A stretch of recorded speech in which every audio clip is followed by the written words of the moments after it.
ஒரு 85 வயசான பாட்டி. இந்த பாட்டிக்கு பாத்தீங்கன்னா, வயசானாலும் ஆசை போகல அப்படின்ற மாரி சொல்லிட்டு, தான் வீட்டுக்கு ஒரு ரென்ட்டுக்கு ஒரு பையன் வரான். அந்த பையன கரெக்ட் பண்றதுக்கு இந்த பாட்டியம்மா என்னென்ன வித்த காட்டுச்சு அப்படின்றதான் 2019வது வருஷம் ரிலீஸ் ஆன ரூம் ஃபார் ரெண்ட் அப்படின்ற ஒரு ஹாலிவுட் படத்தோட கதை. இந்த படத்தோட முழு கதையும் கேட்கறதுக்கு முன்னாடி வாட்டி யாராச்சும் நம்ம ஹரி சினிமாட்டிக் யூடியூப் சேனல் பாக்குறீங்கன்னா சப்ஸ்கிரைப் பண்ணி பக்கத்துல ஒரு பெல் பட்டன் சேர்த்து கிளிக் பண்ணிக்கோங்க. டெலிகிராம்ல ஃபாலோ பண்ணாதவங்க ஃபாலோ பண்ணிக்கோங்க. வாங்க இன்னைக்கான வீடியோக்குள்ள போயிடலாம். இந்த படத்தோட தொடக்கத்திலே ஒரு வீட்டை தான் காட்டுறாங்க. இந்த வீட்டுக்கு வெளியில நிறைய பேர் கூட்டமா நிக்கிற மாதிரி தெரியுது. என்னன்னு சொல்லி பார்த்தா அந்த வீட்டுல ஒரு வயசான தாத்தா இருந்திருப்பாரு. அவரு தவறி போயிட்டாரு. அவர் இறந்து போனனால அந்த பணத்தை எடுத்துட்டு போறதுக்காக சுத்தி இருக்கிற ரிலேட்டிவ்ஸ் எல்லாருமே வந்திருக்காங்க. இதுக்கடுத்து அந்த வீட்டுல ஒரு 85 வயசுல ஒரு பாட்டி இருக்காங்க. இந்த பாட்டிக்கு புருஷ போன கருத்து புள்ள குட்டியெல்லாம் கிடையாது. ரொம்ப தனிமையில இருக்கிறாங்க. அது மட்டும் இல்லாம பாத்தீங்கன்னா அவங்களால வீட்டை ரன் பண்ணறதுக்கே முடியல. சுத்தமா கையில பணம் கிடையாது. அதனால என்ன பண்றாங்கன்னா பக்கத்துல இருக்கிற பேங்க்குக்கு போயிட்டு பணம் கேட்கறாங்க. பட் ஏற்கனவே இந்த பாட்டியம்மா மேல நிறைய கடன் இருக்கு அப்படின்றதுனால பேங்க்லயும் பாத்தீங்கன்னா பணம் தர மாட்டோம் அப்படின்ற மாதிரி சொல்லிட்டாங்க. அதனால இந்த பாட்டியம்மா என்ன பண்றாங்க, நமக்கு ஏதாச்சும் ஒரு பண்ணுவோம், இப்படியே தான் நம்ம கடைசி காலம் வரைக்கும் நிம்மதியா வாழ முடியாது, ஏதாச்சும் ஒரு பண்ணுவோம் அப்படின்ற மாதிரி சொல்லிட்டு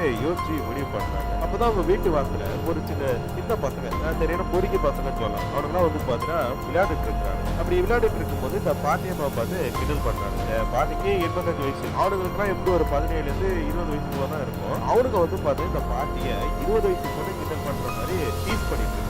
ஆனா இந்த பாட்டியம்மா சும்மா கிடையாது. 20 வயசு பொண்ணுக்கு எப்படி கோபம் வருமோ அதே மாதிரி கோபப்பட்டு அந்த பசங்க வச்சிருக்கிற ஸ்கேட் போர்டை எடுத்து குப்பை தொட்டியில போட்டுட்டு குடுகுடுன்னு ஓடி போயிட்டாங்க. இப்படியே உங்களோட வாழ்க்கை போயிட்டு இருக்குது. அடிக்கடி லைப்ரரிக்கு போவாங்க. அங்க போன கடத்தையும் உங்களுக்கு பிடிச்ச ஒரு லவ் ஸ்டோரி புக் மட்டும் எடுத்துட்டு படிச்சுட்டு இருப்பாங்க. அதே மாதிரி தான் லைப்ரரிக்கு போறவங்க ஒரு நோட்டீஸ பாக்குறாங்க. என்னன்னா இப்ப அமெரிக்கால ஒரு கலாச்சாரம் பரவிட்டு இருக்கு. உங்க வீட்டுல காலியா இருக்கிற ரூமை பாத்தீங்கன்னா நீங்க ரெண்டுக்கு விடலாம். அதுக்காக ஒரு ஆப் இருக்கு. அந்த ஆப்ல பதிவு பண்ணிட்டீங்கன்னா கஸ்டமர் நாங்களே உங்களுக்கு கொடுப்போம். அவங்களுக்கு தேவையான சாப்பாடு, ஸ்நாக்ஸ், அப்புறம் தங்குறதுக்கு இடம் வசதி நீங்க கொடுத்துட்டீங்கன்னா ரூமுக்கு என்னென்ன வாடகை கொடுப்பாங்களோ அதை எல்லாத்தையுமே உங்களுக்கு கொடுத்துருவாங்க அப்படின்ற மாதிரி சொல்லிட்டு போட்டிருக்கு. இதை பாக்குற பாட்டியம்மா என்ன பண்றாங்க, கடைசி காலம் வரைக்கும் பணம் தேவைப்படுங்க, அதனால இதை ட்ரை பண்ணி பார்ப்போம் அப்படின்ற மாதிரி சொல்லிட்டு அந்த வீட்டை ரெண்ட் போடுறாங்க. முதல் கஸ்டமரா பாத்தீங்கன்னா சாரா அப்படின்னு சொல்லிட்டு ஒரு பொண்ணு அவங்க ஹஸ்பண்ட் கூட இந்த வீட்டுக்கு வந்திருக்காங்க. சாராக்கு இந்த வீடியோ தெரியும், அந்த பாட்டியம்மாவும் சரி சூப்பரா பிடிச்சு போயிட்டு, பட் அவங்க ஹஸ்பண்டுக்கு இந்த பாட்டியம்மாவும் சுத்தமா பிடிக்கல. இதெல்லாம் ஒரு வீடா ரெஸ்டாரண்ட் சொல்லி தானே புக் பண்ண, பார்த்தா குப்பை மாதிரி இருக்கு அப்படின்னு சொல்லிட்டு அந்த பாட்டியம்மா மாதிரி அந்த வீட்டை பத்தி தப்பு பேசுறாங்க. ஆனா அந்த பாட்டியம்மா அதை பத்தி பெருசா எதுவும் எடுத்துக்கல. பட் இருந்தாலும் என்ன பண்றாங்க, உங்களுக்கு தடபுடலான சாப்பாடுகளை செஞ்சு கொடுத்துட்டு இருக்காங்க. அதுவே பார்த்தா ஹஸ்பண்டுக்கு சுத்தமா பிடிக்கவே இல்லை. இப்படி இருக்கும் போது இந்த பாட்டியம்மா வீட்டை ரெண்டுக்கு கொடுத்துருக்கோம் அப்படின்னாலும் இது தன்னோட வீடு அப்படின்னு தானே உங்களுக்கு தெரியுது. அதனால சாராவோட பெட்ரூம்ல அடிக்கடி போய் நிக்கிறாங்க. இதெல்லாம் பாக்குறப்ப சாரா ஹஸ்பண்டுக்கு கோபம் வருது. அதனால சாரா கிட்ட அடிக்கடி ஒரு சண்டை போட்டுட்டு இருக்காரு. இப்படி இருக்கும்போது ஒரு நாள் சாரா சாப்பிடாம தனியா உட்காந்து இருக்காங்க. அவன் எங்க உங்க ஹஸ்பண்ட் அப்படின்னு சொல்லி கேட்கிறப்ப ஒரு வெளில போயிருக்காரு அப்படின்றாங்க. இது சாப்பிடலையா அப்படின்னு சொல்லி கேட்கிறப்ப இனிமே தான் சாப்பிட போறேன்னு சாரா வாய திறந்துருக்காரு. இந்த பாட்டியம்மா அந்த சாப்பாடு ரெண்டுமே எடுத்துட்டு போயிட்டாங்க. என்னடா இந்த பாட்டியம்மா எப்படி பண்ணிட்டாங்க அப்படின்னு சொல்லி இவங்க அப்படியே யோசிச்சுட்டு அதுக்கடுத்து இவங்க ரெண்டு பேருமே இந்த பாட்டியம்மாவும் சாராவும் பாத்தீங்கன்னா வாக்கிங் போறதுக்காக அந்த ஏரியாக்குள்ள நடந்து போயிட்டு இருக்காங்க. அப்படி போயிட்டு இருக்கும்போது சாரா என்ன சொல்றாங்க, நான் ஒரு ரைட்டர் அப்படின்னு சொல்லிட்டு கதை எழுதுறதுக்காக தான் நான் ஊரா சுத்திட்டு இருக்கேன். இந்த வீடும் இந்த வீட்டை சுத்தி இருக்கிற சூழலும் பாத்தீங்கன்னா எனக்கு கதை எழுதுறதுக்கு ரொம்பவே உணர்ச்சிபூர்வமா இருக்கு. என்னோட முதல் கதையை நான் இங்கதான் எழுத போறேன் அப்படின்ற மாதிரி சொல்றேன். சரிமா அப்படின்னு சொல்லிட்டு இவங்க ஓகே சொல்றாங்க. அதுக்கடுத்து இவங்க ரெண்டு பேருமே தன்னோட ஹஸ்பண்ட பத்தி பேசிக்கிறாங்க. அதாவது இந்த பாட்டியம்மா இறந்து போனவங்க ஹஸ்பண்ட பத்தி பேச, அதே மாதிரி சாரா என்ன பண்றாங்க, உயிரோட இருக்க தன் ஹஸ்பண்ட பத்தி பேசுறாங்க. என் ஹஸ்பண்ட் கொஞ்சம் கோவக்காரர் தான் அப்படின்ற மாதிரி சொல்றப்ப இது அவன் அடிப்பானா அப்படின்ட்டு அந்த பாட்டியம்மா கேக்குறாங்க. ஜிஜி அடிக்கலாம் மாட்டாரு, என்கிட்ட கொஞ்சம் சண்டை போடுவாரு அவ்வளவுதான் அப்படின்ற மாதிரி சொல்றாங்க. இப்படி இவங்க ரெண்டு பேருமே பேசிட்டு வீட்டுக்குள்ள உட்கார்ந்து இருக்கிறப்ப சாரா திருப்பியுமே சொல்றாங்க, நான் பாத்திரம் கதை எழுத போறேன். அப்படி எழுத போற கதை பாத்திரம் மிக பிரம்மாண்டமா வரும்போது அதுக்கு இந்த வீடு தான் காரணம் அப்படின்னு சொல்லிட்டு இவங்க தன்னை பத்தி பேசிட்டு இருக்கும்போது டக்குனு சாராவோட ஹஸ்பண்ட் இனிமேட்டு நம்ம இந்த வீட்டுல இருக்க போறது கிடையாது, இந்த வீடு எனக்கு சுத்தமா பிடிக்கல, நான் வேற ஒரு வீட்டை பார்த்தேன்னா வா போலாம் அப்படின்னு சொல்லிட்டு தான் பொண்டாட்டியை குடுகுடுன்னு இழுத்துட்டு போயிட்டாரு. அப்படி போறப்ப பாத்தீங்கன்னா சாரா அந்த பாட்டியம்மா கிட்ட ஒரு விஷயத்த சொல்லிட்டு போறாங்க, நான் நிறைய வீட்டுல தங்கியிருக்கேன், தங்கும் போதெல்லாம் எனக்கு பாத்தீங்கன்னா ஒரு மாதிரியா இருந்துச்சு, பட் இந்த வீட்டுல தங்கும் போதுதான் பாத்தீங்கன்னா ரொம்ப சந்தோஷமா இருந்துச்சு, ஏதோ என்னோட வீட்டுல அதாவது எங்க அம்மாவோட வீட்டுல இருக்க மாதிரி எனக்கு ஒரு ஃபீல் கிடைச்சது அப்படின்ற மாதிரி சொல்லிட்டு இந்த பாட்டியம்மா கட்டி பிடிச்சிட்டு அந்த இடத்த விட்டு போயிட்டாங்க. இப்ப திருப்பி இந்த பாட்டியம்மா கிட்ட பணம் கிடையாது, ரொம்பவே பாத்தீங்கன்னா கஷ்டப்பட்டு இருக்கிறாங்க. அது மட்டும் இல்லாம இந்த ஏரியால இருக்கிற சில பொறுக்கி பசங்க கூட இந்த பாட்டியம்மாவை ரொம்பவே வெறுப்பேற்றிட்டு இருக்காங்க. ஓரளவுக்கு தான் பொறுமையா இருக்க முடியும், அந்த பொறுமை போச்சு அப்படின்ற மாதிரி சொல்லிட்டு இந்த பாட்டியம்மா என்ன பண்றாங்க, வேகமா போயிட்டு அந்த ஒருத்தரை பிடிச்சி என்னடா என்ன இப்ப என்கிட்ட ஒரு முத்தம் வேணாம் தானே சொல்லிட்டு அந்த பானுக்கு முத்தம் கொடுக்க போறாங்க. இப்ப இந்த பாட்டியம்மாவுக்கு மனநலம் ரொம்பவே பாதிக்கப்பட்ட மாதிரி இருக்கு. எப்ப பார்த்தாலுமே அவங்க தனிமையில இருக்காங்க. அதனாலுமே பாத்தீங்கன்னா ரொம்பவே கஷ்டமா இருக்கு. இப்படி இருக்கும் போது சாரா கிட்ட ஒரு லெட்டர் வருது. இந்த லெட்டர்ல என்ன போட்டுருக்கா, நான் பார்த்த மனிதர்களே நீங்க ரொம்ப நல்லவங்க, உங்க வீட்டுல இங்க இருக்கும் போது எனக்கு ஒரு அற்புதமான ஒரு விஷயம் நடந்துச்சு. நீங்க உங்க கணவரை பத்தி சொன்னீங்க, நானும் என் கணவரை பத்தி சொன்னேன். என் கணவருக்கும் எனக்கு இப்ப செட் ஆகல. நாங்க அடிக்கடி வந்து பாத்தீங்கன்னா சண்டை போட்டுட்டே இருந்தோம். அதனால நாங்க 2 பேரும் விவாகரத்து வாங்கிட்டோம், பிரிஞ்சிட்டோம் அப்படின்ற மாதிரி சொல்றாங்க. இத படிச்சு பார்த்தோமே இந்த பாட்டியம்மாக்கு அப்படி ஒரு சந்தோஷம். அடுத்த குடும்பத்தை பிரிச்சு விட்டுட்டோம் அப்படின்ற நமக்கு இது போல இருக்கு. உடனே பாட்டியம்மா திருப்பி சாராக்கு ஒரு லெட்டர் எழுதுறாங்க. சாரா, நீ உன் புருஷனை பிரிஞ்சு போனது நல்லதா, ஏன்னா உன் வாழ்க்கையை பாக்கணும்ல, எப்பயுமே நம்ம சந்தேகப்படுற புருஷன் கூட இருக்க கூடாதுமா அப்படின்ற மாதிரி சொல்றாங்க. அதோட நீ என்ன பண்ற, இந்த வீட்டு பக்கம் வந்தா கண்டிப்பா இந்த வீட்டுல வந்து தங்கலாம். நீ போன கடத்துக்கு யாருமே வந்து பார்த்தா இந்த வீட்டுக்கு திருப்பி வரல. சரி, எப்ப வேணாலும் இந்த வீட்டுல வந்து தங்கு, இது உனக்கு ஒரு நல்ல பொருளா இருக்கும் அப்படின்ற மாதிரி சொல்லிட்டு லெட்டர் எழுதி வைக்கிறாங்க. இதுக்கடுத்த திருப்பி இவங்க அந்த லைப்ரரிக்கு போறாங்க. அந்த லைப்ரரியில வந்து பார்த்தா இந்த பிக் நோட்டீஸ் ஒட்டி இருப்பாங்களே, அதெல்லாம் வந்து பார்த்தா ஒரு அழகான பையன் எடுத்து பார்த்துட்டு இருக்கான். என்ன தேடிட்டு இருக்கான்னு சொல்லி பார்த்தா புதுசா ஏதாச்சும் வீடு இருக்கா வாடகைக்கு அப்படின்னு சொல்லிட்டு பார்த்துட்டு இருக்கான். அப்படி பாக்குறத இந்த பாட்டியம்மா பார்த்துட்டு ஓடி போய் அந்த பிக் நோட்டீஸை பிடிக்கிட்டு, தம்பி இப்ப நீ பார்த்துட்டு இருக்கிற அந்த வீடு அது ஏற்கனவே வந்து பார்த்தா வாடகை விட்டுட்டாங்க. இதை விட சூப்பரான ஒரு வீடு என்கிட்ட இருக்கு, என்னோட வீடு தான் ரெண்டு கம்மி, நீ வரியா அப்படின்ற மாதிரி சொல்ல சரிட்டு அந்த பையன் என்ன பண்றான், ஒத்துக்கிறான். இவன் தான் நம்ம பணத்தோட ஹீரோவும் கூட. சரி, ஹீரோக்கு இப்ப அந்த வீட்டுக்கு வரது அந்த பாட்டியம்மாக்கு அப்படி ஒரு சந்தோஷம். நான் வீட்டுக்கு ஒரு கஸ்டமர் வந்திருக்காங்க அப்படின்ட்டு அந்த பாட்டியம்மா நினைக்கிறேன். எனக்கு ஒரு ஜோடி வந்திருக்கு அப்படின்னு சொல்லிட்டு இந்த 85 வயசு பாட்டியம்மா நினைக்கிறாங்க போல இருக்கு. அவன் வீட்டுக்கு வந்த அடுத்தது சும்மாவே இருக்க மாட்டாங்க. அவன் முன்னாடி வந்து பாத்தீங்கன்னா ட்ரெஸ் மாத்துறது, அவன் கூட வந்து பாத்தீங்கன்னா விளையாடுற மாதிரி ட்ரை பண்றது, இப்படி அவங்க எல்லாத்தையுமே வந்து பாத்தீங்கன்னா பண்ணிட்டு இருக்காங்க. அது மட்டும் இல்லாம அந்த பையன் அந்த வீட்டுக்குள்ள இல்லாத நேரமா பார்த்து அவன் ரூம்குள்ள இருக்கிற ஸ்ப்ரே எடுத்து அடிச்சுக்கிறது, அவனோட பிரஷ் எடுத்து இவங்க வந்து பாத்தீங்கன்னா பல்லு வளர்க்குறது. அப்படி இவங்க பல்லு வளர்க்கிட்டு இருக்கும் போது டக்குனு வந்து பாத்தீங்கன்னா ஹீரோ பாத்துறான். அவன் என்ன பண்ணிட்டு இருக்கீங்க அப்படின்னு சொல்லி கேட்கிறப்ப, இல்லப்பா நீ படுத்துட்டு பெட்ஷீட்டை மடிச்சு வைக்கிறதுக்காக பார்த்தேன் அப்படின்ற மாதிரி சொல்ல, இல்ல அதெல்லாம் நீங்க பண்ண வேணாம், நானே பாத்துக்கிறேன், உங்க வேலை என்னமோ நீங்க பார்த்தா போதும், நீங்க ஸ்டெயின் பண்ணிக்க வேணாம் அப்படின்ற மாதிரி ஒரு வயசானவங்களுக்கு அறிவுரை கொடுக்குற மாதிரி தான் ஹீரோ சொல்றான். பட் இந்த பாட்டியம்மா என்ன நினைச்சுக்கிட்டாங்க, நம்ம காதல நம்மள வேலை கூட வாங்க மாட்டான் அப்படின்ற மாதிரி சொல்லிட்டு அவன் மேல வந்து பாத்தீங்கன்னா இன்னுமே லவ் பண்ண ஸ்டார்ட் பண்ணிட்டு இருக்காங்க. அதுக்கப்புறம் தான் ஹீரோக்கு ஃபுட்பால்னா ரொம்ப பிடிக்கும் அப்படின்னு சொல்லிட்டு உடனே அந்த பையன் வீட்டுல எல்லாம் நேரமா பார்த்து ஃபுட்பால் மட்டும் போடுற மாதிரி ஒரு டிவியை வாங்கி செட் பண்றாங்க. அதுக்கடுத்து அந்த பையன் கூட உட்காந்துட்டு ஃபுட்பால் பார்த்துட்டு இருக்காங்க. அப்படி ஃபுட்பால் பார்த்துட்டு இருக்கும்போது ஹீரோ என்னென்னலாம் சொல்றானோ அதெல்லாம் அந்த பாட்டியம்மாக்கு ஒண்ணுமே புரியாது. பட் இருந்தாலும் ஹீரோ சொல்றது திருப்பி திருப்பி சொல்லிட்டு இருக்காங்க. அன்னைக்கு பார்த்தா அந்த வீட்டு வாசல திருப்பி அந்த பொறுக்கி பசங்க சண்டை போட்டுட்டு இருக்காங்க. வீட்டுக்கு முன்னாடி கல் எடுத்து அடிக்கிறது, அந்த பாட்டியை கெட்ட மாதிரி திட்டுறது, இப்படி திட்டிட்டு இருக்கும் போது ஹீரோ என்ன பண்றா, நேரா போயிட்டு அந்த பசங்களை கிட்ட சண்டை போடுறான். இந்த மாதிரி ஒரு வயசானவங்க கிட்ட இப்படி சண்டை போடுங்களா, உங்களுக்கு அறிவு இல்லையா அப்படின்ற மாதிரி சொல்றப்ப அப்ப அந்த பாட்டியம்மா என்ன நினைக்கிறாங்க, தன்னை காப்பாத்துறதுக்கு ஒரு கதாநாயகம் வந்துட்டான் அப்படின்ற மாதிரி சொல்லிட்டு நினைக்க ஆரம்பிக்கிறாங்க. அன்னைக்கு நைட்டு இந்த பாட்டியம்மா நல்லா படுத்து தூங்கிட்டு இருக்காங்க. அப்படி தூங்கிட்டு இருக்கும் போது அவங்களுக்கு ஒரு கனவு வருது. அந்த கனவை பிடிச்சதும் அவங்க என்ன பண்றாங்க, வேகமா போயிட்டு அவங்க ஹஸ்பண்டோட ஹஸ்தியை வீட்டுல வச்சிருப்பாங்க, அதை எடுத்து குப்பை தொட்டியில போடுறாங்க. நீ உயிரோட இருக்கும் போதுதான் என்ன லவ் பண்ணல, இப்பயாச்சும் ஒருத்தன் லவ் பண்ணதுக்காக வந்திருக்கான், ஆனா அதையும் நீ கெடுக்க பாக்குறியா அப்படின்ற மாதிரி சொல்லிட்டு அந்த குப்பை தொட்டியில போட்டுட்டு அந்த இடத்த விட்டு போறாங்க. மறுநாள் ஒரு ஹாட்டான ட்ரெஸ்ஸை போட்டுட்டு ஹீரோ கிட்ட போயிட்டு நான் வண்டியில கூட்டு போக முடியுமா அப்படின்னு சொல்லி கேட்கிறப்ப, இந்த வண்டியில எல்லாம் உங்களை கூட்டிட்டு போக முடியாது, ஏன்னா அப்படி போனா நீங்க கீழே விழுந்துருங்க, நீங்க சேஃப்டியா ஏதாச்சும் கேப் புக் பண்ணி போங்க அப்படின்ற மாதிரி சொல்றாங்க. உடனே அவங்க என்ன சொல்றாங்க, ஆஹா நமக்கு வந்து பாத்தீங்கன்னா இப்படி ஒரு காதலன் நம்ம சேஃப்டியா தான் முன்னுரிதமா பாக்குறான் அப்படின்ற மாதிரி சொல்லிட்டு ரொம்பவே சந்தோஷப்படுறாங்க. அதுக்கடுத்த சாரா கிட்டனா இப்ப நம்ம வீட்டுக்கு ஒரு புதுசா ரெண்டுக்கு ஒரு ஆள் வந்திருக்கான், ரொம்ப சந்தோஷமா இருக்கும், நாங்க 2 பேருமே வந்து பார்த்தா ரொம்ப சந்தோஷமா இருக்கும், அடிக்கடி வெளில போவோம், படத்துக்கு போவோம், ஏன் ஒன்னாதான் பெட்ரூம்ல படுத்திருக்கோம் அப்படின்னு சொல்லிட்டு நடக்காத எல்லாத்தையுமே இந்த பாட்டியம்மா நடந்த மாதிரி சொல்லிட்டு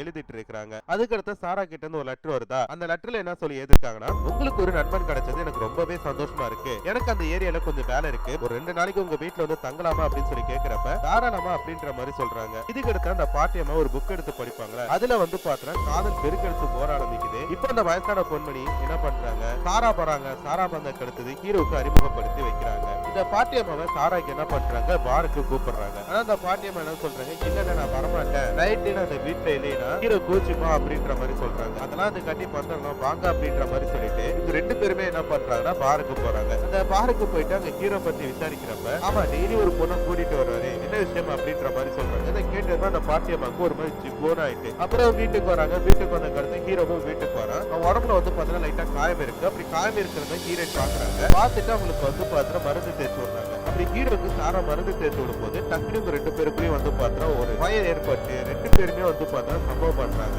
இது அந்த பாட்டியம்மாக்கு தெரிய பாரு, சாரா மேல அப்படி ஒரு பொறாமை வருது. பொறாமையோட உச்சகட்டத்துக்கே போறாங்க. சாராக்கு மறுநாள் சாப்பாடு கொடுக்கும் போது ஜூஸ வேணுனே தட்டி விடுறாங்க. அப்படி தட்டி விட்டுட்டு சரி தப்பா எடுத்துக்காதீங்க, நானே தொடச்சிடலாம் அப்படின்ற மாதிரி சொல்ல, அதுக்கு ஹீரோ என்ன சொல்றேன்னா, வேணா 2 பேரும் சேர்ந்து தொடர்ந்துடுறோம் அப்படின்ற மாதிரி சொல்றாங்க. இதே நீங்க 2 பேரும் சேர்ந்து தொடக்குறீங்களா, டேய் என்னடா நினைச்சிட்டு இருக்கீங்க அப்படின்னு இந்த பாட்டியம்மா வைத்தறிச்சல் படுது. இப்படி இருக்கும் போதுதான் பக்கத்து வீட்டுல இருக்க ஒரு பொண்ணை பாக்குறதுக்காக சாரா போறாங்க. அவங்களுக்குமே வயசு வந்து பார்த்தா ஒரு 70 இருந்து 80க்குள்ள இருக்கும். அப்ப வந்து பாத்தீங்கன்னா அந்த பாட்டியம்மா கிட்ட சாரா கேக்குறாங்க, பக்கத்து வீட்டுல இருக்க அந்த பாட்டியம்மா பத்தி தெரியுமான்னு சொல்லி கேட்டா, தெரியும் ரொம்ப நல்ல பொண்ணு, அவளுக்கு குழந்தைனா ரொம்ப பிடிக்கும், பட் அந்த குழந்தை தான் அவளுக்கு கிடைக்கவே இல்லை அப்படின்றாங்க. ஏன் என்னாச்சு அப்படின்னு சொல்லி கேக்குறப்ப அவங்க வந்து கல்யாணம் ஆன கொஞ்ச நாளே வந்து பாத்தீங்கன்னா அந்த பாட்டியம்மா கன்சீவ் ஆயிருக்காங்க. ஆனா அது வந்து பாத்தீங்கன்னா அந்த ஹஸ்பண்டுக்கு சுத்தமா பிடிக்கல, அதை அபார்ட் பண்ண வச்சிருக்காரு. இப்படி அபார்ட் பண்ணதுக்கு அடுத்து அவங்களுக்கு குழந்தைய பிறக்கலாம் அப்படின்ற மாதிரி அவங்க என்னென்னமோ சொல்லிட்டு இருக்கிறப்ப இது எல்லாத்தையுமே தான் வீட்டுல இருந்து பாத்துட்டு இருக்க அந்த பாட்டியம்மா, அச்சோ இப்ப என்னமோ வளரிட்டு இருக்கா, நம்மள மாட்டி விட்டுருவா போல இருக்கு அப்படின்னு சொல்லிட்டு, சாரா இங்க வா, சீக்கிரம் வா, சாப்பாடு ரெடி, வா வா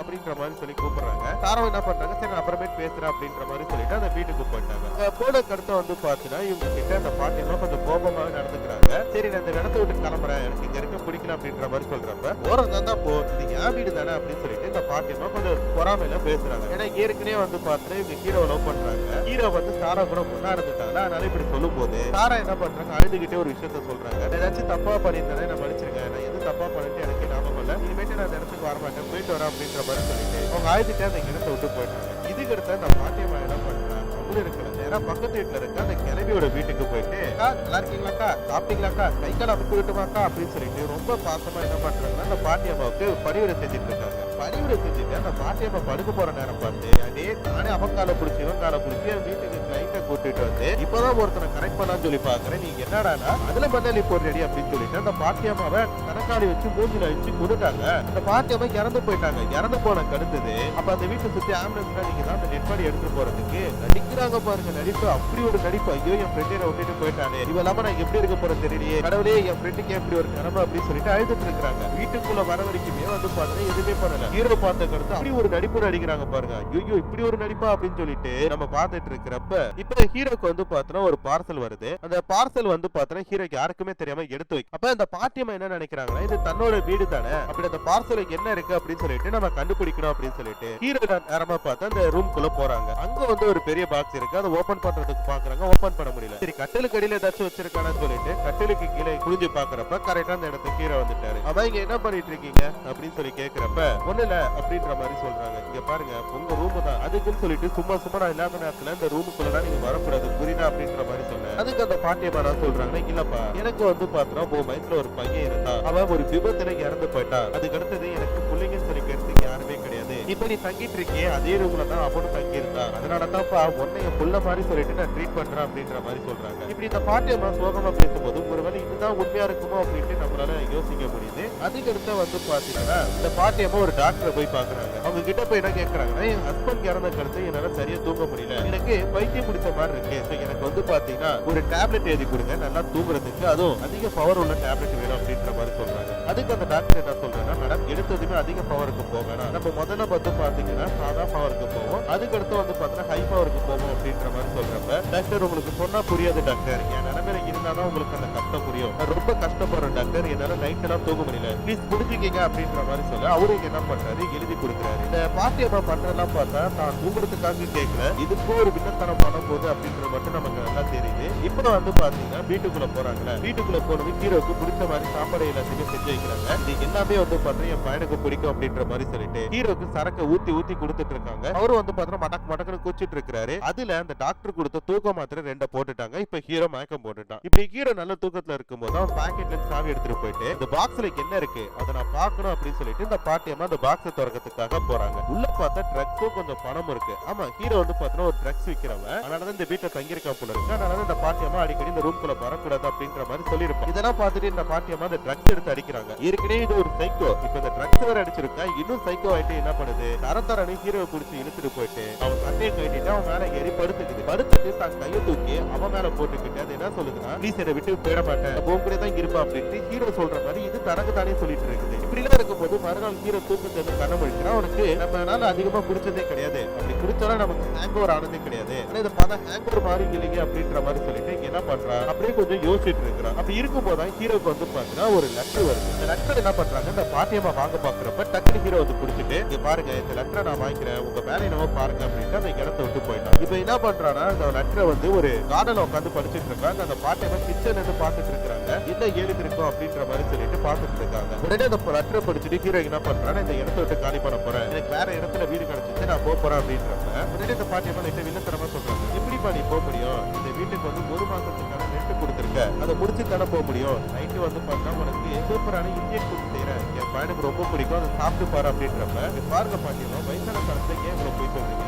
உங்களுக்கு பையன் இருந்தான் அப்படின்னு சொல்றீங்க, அவன் இறந்து போயிட்டான் அப்படின்னு சொல்றீங்க, அப்படி பார்த்தா அவனோட போட்டோ ஒன்னாச்சு இந்த வீட்டுல இருக்கிறவே கண்டு கெட்ட தூரம் ஒரு போட்டோ கூட நான் பாக்கலையே அப்படின்ற மாதிரி சொல்றப்ப உடனே இந்த பாட்டியம் என்ன சொல்றாங்க, இல்லப்பா அவன் முகத்தை பார்த்தா எனக்கு திருப்பி ஃபீலிங் ஆயிடும், அதனாலதான் போட்டோ வீட்டுல வச்சுக்கல அப்படின்ற மாதிரி சொல்றப்ப ஏன் பாட்டியமா திருப்பி போய் சொல்றீங்க, இந்த லெட்டர் யாருக்கிட்ட இருந்து வந்திருக்கு தெரியுமா, சாரா கிட்ட இருந்து வந்திருக்கு, சாரா இப்ப கன்சீவா இருக்கா, அன்னைக்கு நாங்க 2 பேரும் பண்ண தப்பு இன்னைக்கு ஒரு விதைய முளைச்சிருக்கு அப்படின்ற மாதிரி சொல்றான், நான் அவ கூட போயிட்டு ஒரு சந்தோஷமான வாழ்க்கை வாழ போறேன், அவளை தேடி போறேன் அப்படின்ற மாதிரி சொல்ல இப்பதான் இந்த பாட்டியம்மாக்கு ஒரு கோபம் வரும் பாருங்க, கையில இருக்கிற பிளான் எடுத்து ஓங்கி ஒரு மண்டையில அட்டி ஹீரோக்கு அப்படி ஹீரோ கொலாப்ஸ் ஆகும், ஏன்டா உனக்காக இங்க ஒரு அழகு தேவதை காத்துட்டு இருக்கிறப்ப என்ன தைரியம் இருந்தா ஒருத்தி மேல நீ கண்ணு வச்சு அவ கூட புள்ள வைக்கிறதுக்கு பிளான் போட்டிருப்பா அப்படின்னு சொல்லிட்டு மட்டீர் அடிக்கிறாங்க, ஹீரோ செத்தே போயிட்டான், இதுக்கு ஒரு வர இவங்க அழகு தேவதையா யாரு இந்த பாட்டியம்மா இப்படி எல்லாம் இவங்க சொல்லிட்டு அப்புறம் தான் யோசிக்கிறாங்க, அச்சோ இப்ப சாரா வேற கன்சீவா இருக்கா, அவளுக்கு வேற ஒரு குழந்தை பிறக்குமே, அந்த குழந்தைக்கு அப்பா இல்லைன்னா என்ன பண்றது அப்படின்னு சொல்லிட்டு அந்த டெட் பாடி என்ன பண்றாங்க, அவன் வச்சிருந்தாங்க ட்ரக்ஸ் பெட்டி அதுக்குள்ள போட்டு வீட்டுக்கு பின்பக்கம் புதைக்கிறாங்க, புதைச்சிட்டு உடனே சாராக்கு ஒரு லெட்டர் எழுதுறாங்க, சாரா அன்னைக்கு உங்ககிட்ட நான் தெரியாம தப்பா நடந்துக்கிட்டேன், அன்னைக்கு நான் எந்த மைண்ட் செட்ல இருந்தே தெரியல, உங்ககிட்ட நான் ரொம்ப ஹார்ஷா பேசிட்டேன், அதுக்காக நான் மன்னிப்பு பேசிக்கிறேன்,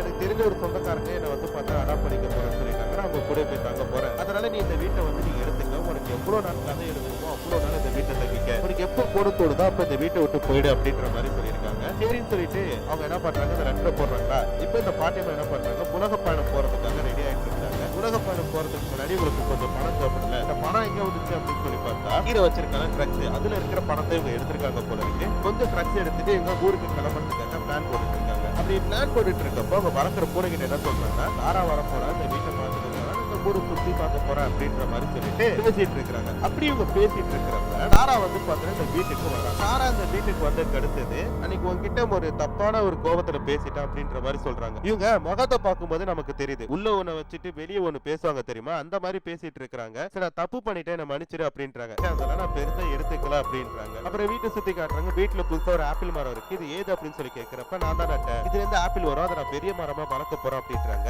இப்ப ஹீரோ எங்க அப்படின்னு சொல்லி கேட்கிறப்ப ஹீரோ தானே, ஹீரோ வந்து பாத்தீங்கன்னா அவனுக்கு ஒரு லெட்டர் வந்துச்சு, அந்த லெட்டர் படிச்சு பார்த்தோம்னா அவனுக்கு ஒரு மாதிரியா போயிட்டு பயந்துட்டு என்ன பண்ண இந்த ஊரை விட்டு போறேன் அப்படின்னு சொல்லிட்டு ஒரு மாசம் பணத்தை என் கையில கொடுத்துட்டு போயிட்டாமா அப்படின்ற மாதிரி சொல்றாங்க, அவன் எங்க போனா ஏதுன்ட்டு எனக்கு தெரியாது அப்படின்ற மாதிரி சொல்லிட்டு நான் வந்து பாத்தீங்கன்னா என் ரிலேட்டிவ்ஸ் கூட உலக பயணம் போறதுக்காக கிளம்பிட்டேன், சரி இந்த வீட்டுல எவ்வளவு நாள் இருக்கணுமோ இரு, கண்டிப்பா உனக்காக ஹீரோ திருப்பி வருவான் அப்படின்னு சொல்லிட்டு அவங்க என்ன பண்றாங்க, ஒரு பெரிய கார் எடுத்துட்டு இந்த ஏரியா விட்டு கிளம்புறாங்க, ஏரியா தாண்டுற வரைக்குமே டாடா டாடா டாடா அப்படின்னு சொல்லிட்டு டாடா கட்டிட்டு போறாங்க, இப்ப ஹீரோன் மட்டும் தான் இந்த வீட்டுல இருக்காங்களாச்சா, அவங்க என்ன பண்றாங்க, ஹீரோ தங்கிட்டு இருந்தா அந்த ரூமோட கதவை திறக்க பாக்குறாங்க, திறக்க முடியல, கொஞ்ச நேரம் கழிச்சு திருப்பி ட்ரை பண்றாங்க, திறக்குது, அதுக்குள்ள வந்து பாத்தீங்கன்னா சாரா கன்சீவா இருக்காங்க, இந்த வீட்டுக்கு வர போற பேர குழந்தைக்காக இந்த பாட்டியின் அன்பு பரிசு அப்படின்ற மாதிரி சொல்லிட்டு டெக்கரேஷன் பண்ணி வச்சிருக்காங்க, இந்த பாட்டியம்மா இந்த வீட்டை விட்டு போயிருக்கு, இப்பயே வந்து பாத்தீங்கன்னா இந்த படத்தோட கதையை முடிச்சுட்டாங்க, அடுத்து இன்னொரு சூப்பரான ஒரு படத்துல பாக்குறேன், அது வரைக்கும் டாடா பை பாய்.